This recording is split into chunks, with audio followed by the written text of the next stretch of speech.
আমরা 5 বোন, 1 ভাই, আমি দ্বিতীয়। আমার ফ্যামিলির আর্থিক অবস্থা আলহামদুলিল্লাহ ভালো। ডিসেম্বরের 26 তারিখে আমাকে ছেলে পক্ষ দেখতে আসে। যে ছেলের সাথে আমার বিয়ে ঠিক হয় তাদেরও আর্থিক অবস্থা বেশ ভালো। কম্পিউটারে ব্যবসা করি, মোটামুটি ভালোই ইনকাম। বাবার সংসার ছেড়ে যখন তার সংসারে গেলাম তখন মনেই হতো না আমি তার বউ। একটা বিড়াল ছানাকে ভালোবেসে যত্ন করে যেমনি আগলে রাখে মানুষটা, ঠিক তেমনি করে আমাকে ভালোবেসে আগলে রেখেছিল। বিয়ের ঠিক 2 বছর পরে আমার কুল জুড়ে জন্ম নেয় আমার ছেলে। একটা সুখী পরিবার হয়তো আমার কপালে ছিল না। 5 বছর সংসার পরে এক রাতে হঠাৎ তার প্রচন্ড বুকে ব্যথা শুরু হয়।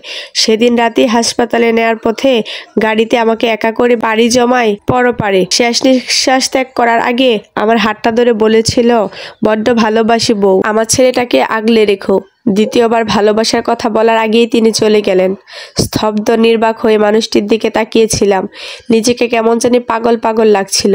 চিৎকার করে আমি কাঁদতে চাইলাম, কিন্তু নিজের চোখের পানি যেন নিজের সাথে বেইমানি করলো। পাথরে পরিণত হলাম আমি। আর মনে মনে ভাবতে লাগলাম, মানুষটা আমাকে এত বেশি ভালোবাসতো, এজন্যই কি এত তাড়াতাড়ি আমাকে রেখে চলে গেলেন? তারপরে ছেলেটাকে নিয়ে শুরু হলো আমার জীবন যুদ্ধ। এই জীবন যুদ্ধে আমি কাউকেই পাশে পাইনি, কাউকেই না। রাগ করে আমি বাবার বাড়িতেও যেতাম না, কারণ সেখানে গেলেই সবাই আমাকে আবার বিয়ের কথা বলতো। এটাই আমি সহ্য করতে পারতাম না। আমার ভালোবাসার মানুষটার জায়গা অন্য কাউকে আমি দিতে পারবো না, এটা একেবারেই অসম্ভব ছিল। যখন ওই মনে পড়তো এই নিঃসঙ্গ জীবনে একটা মানুষ দরকার, তখনই তার শেষ কথাটা আমার মনে পড়তো। তারপর ছেলের কথা মনে পড়তো। মা ছেলের পেট বাঁচানোর জন্য এক বাড়িতে কাজ নিলাম। কয়েকদিন সেখানে কাজ করার পর এক খারাপ লোকের দৃষ্টি পড়লো আমার উপর। সুযোগ বুঝে বাজেভাবে ছুঁয়েছিল আমাকে। সেদিন বাসায় এসে পুরো একটা সাবান দিয়ে ঘষে ঘষে নিজের শরীর পরিষ্কার করেছিলাম। কেন জানি আমার শরীরটা অনেক বেশি ঘিনঘিন করছিল। সেদিনের পর থেকে আর যাইনি সেই বাড়িতে। ছেলের পড়াশোনার জন্য মানুষের বাড়িতে কাজ করেছি। নারী হয়েও রাস্তায় মাটি কেটেছি।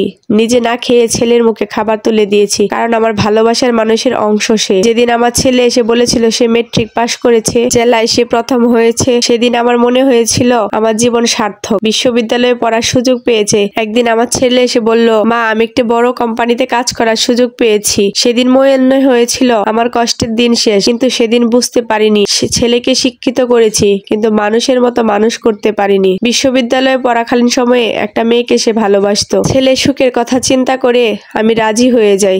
আমি বুঝতে পারিনি বিয়ের পর ছেলেটা এমন হয়ে যাবে। আমার ছেলের আমাকে নাকি মা ডাকতে লজ্জা করে, তাই বউয়ের মাকে মা বলে ডাকে।